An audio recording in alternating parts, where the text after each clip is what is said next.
ije n'ihe nkịta na-agba soshal midia ọ nọ, ije na documentaries anyị na-eme na chanel na ihe ndị ọzọ ọ nọ. Mana anyị chọrọ ka m biko ịghọta ugbu a bụ na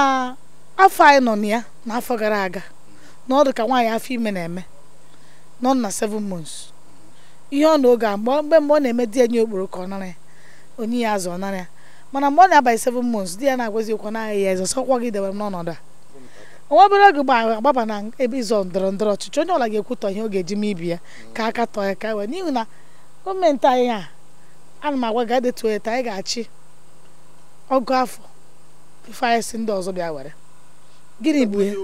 Yes, ọhịa ọwụ ịchọ ije detu ya n'akwụkwọ n'ihi na ile ihe ndị anyị detara anyị ga-eme ihe niile ahụ promise fulfilled ka ọ wụcha. Particularly gọvanọ m onye o ji achọkwa na onye a ga-eme ha ndị mkpara uwe ike nwe ụdị mmụọ ha ghara ime nwaanyị ha gagagarawa akwa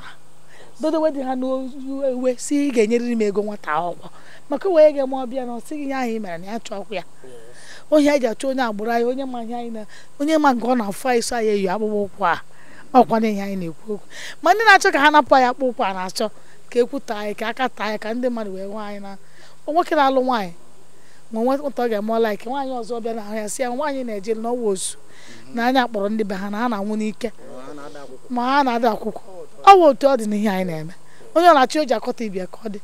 maka ihe na nna na n'afọ 3 gara aga na n'afọ 4 gara aga ma maka n'ihi na erere njiri taa nwaanyị dị ime 7 months ọ na ha achọkwa ịmụ o nwere ike ịtakwa ya arụ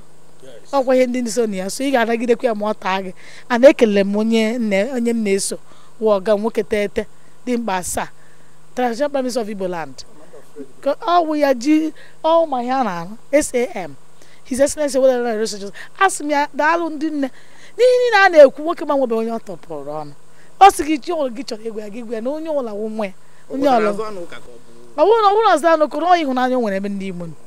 maka ọ mana some of them bụkwa ndị iro na-agbanye ndị Imo ụkwụ mana ọ hụrụ ha niile n'anya. Ịbịakwata agwachakwa ya okwu ngwa okwu ị ga-akọsị nwanne m onye ewu onye ụlọ nwanne m onye ọ na-amụ ndị Igbo niile ọ kwena ya dị ole ma na-akpọkọta ndị Igbo niile ọnụ ọnụ kata ọkpọ ha sọmit ọnụ kata sa bịa ka nnụnụ bịa nụ ka anyị chee na-eche ma anyị ga-eme ndị Igbo unu ejizina na-eji eti onye Awụsa mkpu unu etizina onye ya mkpu. Ihe mere o ji ka isi ka onye isi ala chịkọbụ n'afọ abụọ fọrọ afọ ka onye Igbo nwee ike mgbe anyị ga-eje ka nwee ike werekwe afọ 8 maka anyị Igbo azụwa ahịa eru ma ha akwụkwọ afọ 4 ka ọnụ ga anyị ga-agakwa afọ 4 so na oru mgbe ahụ nwoke nke mara asụsụ ndị Awụsa nwoke nke mara asụsụ ndị Igbo nwoke mara asụsụ ndị Yoruba sọsọ onye ahụ nwoke onye ka o were ọnọdụ ndị Awụsa ga-ekwenye na-ese nwanne anyị nwoke tete bịa ka ị ga ọ ga n'afọ 8 ife anyị na-enyekwa ndị ọzọ ọchịchị. So ndị Igbo niile nye ọ na-eti aka bọọlụ ọnụ sọpọtụ onwe odogwu a so onye ọbụla ị na-anụ gbasara ya nwoke ma mgbe ya na ọwụ nwaanyị dị ime afọ 7 ọnwa 7 obere oge ọmụọ mgbe niile ị ga-anụ ihe by May 29 ihe niile ewela so anyị ihe attempting period anyị gbakwara nkịtị na-ele onye ọwa n'anya ịhụnanya ka anyị ji bịa ịhụnanya ka anyị nọkwa n'ime anyị ga na-agwa ndị Imo n'anya nwekwa ihe a ga-agwa ya Igbo a ga-ewute anyị n'ihi na o wetu onye chi nwụta ka o si ekwu mana akọwarụ egewarụ dịka ị nụrụ bụ ịlakwa gị gbasara osilekwa ihe nna m ukwu na-eme ihe niile anọ na rekọd ebe anyị chọọ anya nye gị ya ije ebe niile arụgasịrị ya 305 schools arụrụ ya rụlụ elu ọ nọ